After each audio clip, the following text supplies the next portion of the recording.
Hi అండి అందరికీ, welcome back to మన బిజినెస్కి హ్యాండ్స్ ఎలా జాయిన్ చేయాలో కొంచెం కన్ఫ్యూజన్గా ఉంటుంది. అందుకే ఈ వీడియో తీసుకొచ్చేసాను. మనకి షోల్డర్ జాయింట్ ఉంచేసరి జాయింట్ దగ్గర నుంచి మన హ్యాండ్ మిడిల్ దగ్గర ఒక చిన్న టక్ పెట్టుకుంటాం కదా, అది రెండు ఈక్వల్గా ఉండి ఫస్ట్ అక్కడ నుంచి షోల్డర్ దగ్గర నుంచి ఇలా పెట్టుకుంటూ ఇలా ఎడ్జ్కి రావాలన్నమాట. ఎడ్జ్కి వచ్చిన తర్వాత ఎడ్జ్ నుంచి కుట్టుకుంటూ రావాలి. వీడియోలో చూపిస్తున్నాను చూడండి. అలా కరెక్ట్గా మన జాయింట్ వచ్చేసి టక్ వచ్చేసి జాయింట్ దగ్గర ఉంటుంది.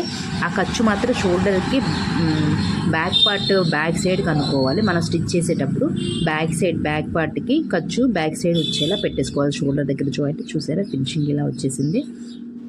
దీన్ని మళ్ళీ డబల్గా ఎక్స్ట్రా క్లాత్లు కట్ చేసేసి డబల్ కుట్టేసేసుకోవడమే. ఈ వీడియో నచ్చితే ప్లీజ్ లైక్ చేయండి, ప్లీజ్ నాకు సపోర్ట్గా ఉండండి.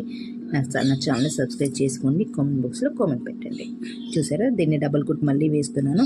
షోల్డర్ దగ్గర నుంచి మనం చూసుకోవాలి ఎడ్జ్కి ఎంతవరకు వస్తుందో చూసుకొని అక్కడి నుంచి మనం కుట్టుకుంటూ రావాలి. ఇలా కుట్టుకోవడం వల్ల హ్యాండ్ మనకి నీట్గా పర్ఫెక్ట్గా వస్తుంది.